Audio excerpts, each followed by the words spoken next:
नमस्कार। हमारा शिव महापुराण में आज का पाठ है अथ चतुर्थ 300 अध्याय। और हमारे पाठ का नाम है दक्ष तथा देवताओं का अनेक अपशकुनों एवं उत्पाद सूचक लक्षणों को देखकर भयभीत होना। तो चलिए हम अपने शिव महापुराण के रुद्र संहिता के सतीखंड में इस पाठ को स्टार्ट करते हैं। ब्रह्मा जी बोले, इस प्रकार गणों सहित वीरभद्र के प्रस्थान करने पर दक्ष तथा देवताओं को अनेक प्रकार के अशुभ लक्षण दिखाई पड़ने लगे। गणों सहित वीरभद्र के चल देने पर वहां अनेक प्रकार के उत्पात होने लगे और हे देवर्षि, यज्ञ विध्वंस की सूचना देने वाले तीनों प्रकार आध्यात्मिक, आधिदैविक एवं आधिभौतिक के अपशकुन होने लगे। हे तात, दक्ष की बाईं आंख, बाईं भुजा और बाईं जांघ फड़कने लगी, जो अनेक प्रकार के कष्ट देने वाली तथा सर्वथा अशुभ की सूचक थी। उस समय दक्ष के यज्ञ स्थल में भूकंप उत्पन्न हो गया। दक्ष को दोपहर में अनेक अद्भुत अद्भुत नक्षत्र दिखने लगे। दिशाएं मलिन हो गईं, सूर्य चितकबरा हो गया, सूर्य पर हजारों घेरे पड़ गए, जिससे वह भयंकर दिखाई पड़ने लगा। बिजली तथा अग्नि के समान दीप्तिमान तारे टूटकर गिरने लगे। नक्षत्रों की गति टेढ़ी और नीचे की ओर हो गई। हजारों गिद्ध दक्ष के सिर को छूकर उड़ने लगे और उन गिद्धों के पंखों की छाया से यज्ञ मंडप ढक गया।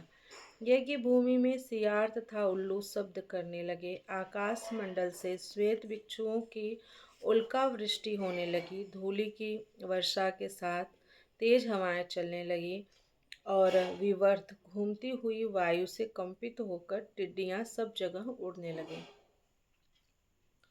दक्ष ने देवताओं के साथ जिस नवीन तथा अद्भुत यज्ञ मंडप का निर्माण किया था, उसे वायु ने ऊपर की ओर उड़ा दिया। दक्ष आदि सभी लोग अद्भुत प्रकार से रक्त का वमन करने लगे और हड्डी से समन्वित मांस खंड बार बार उगलने लगे। वे सभी लोग वायु के झोंके से हिलते हुए दीपक के समान कांपने लगे और शस्त्रों से आहत हुए प्राणियों के समान दुखित हो गए।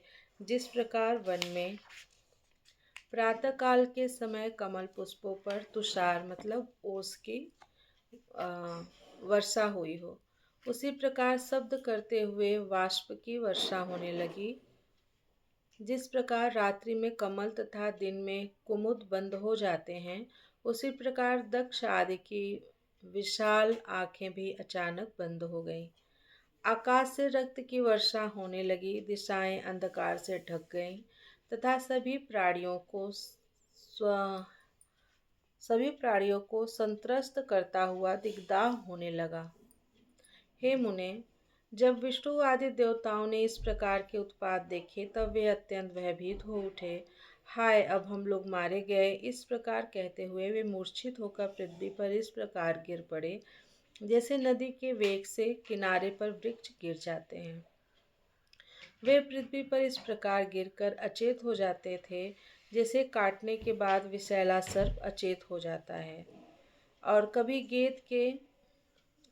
गेंद के समान पृथ्वी पर गिरकर पुनः उठ जाते थे। तदंतर वे ताप से व्याकुल होकर कुर्री पक्षी की भांति विलाप करते थे एवं उक्ति तथा प्रत्युक्ति का शब्द करते हुए रो रहे थे।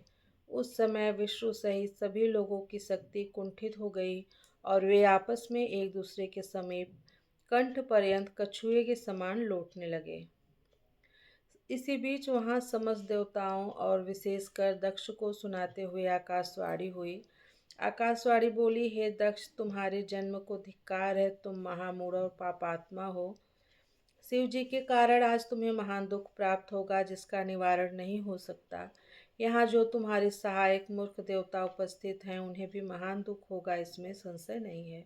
ब्रह्मा जी बोले, हे मुने, उस आकाशवाणी को सुनकर और उन उपद्रवों को देखकर दक्ष तथा अन्य देवता आदि भी अत्यंत भयभीत हो उठे। उस समय दक्ष मन ही मन अत्यंत व्याकुल हो कांपने लगे और अपने प्रभु लक्ष्मीपति भगवान विष्णु की शरण में गए।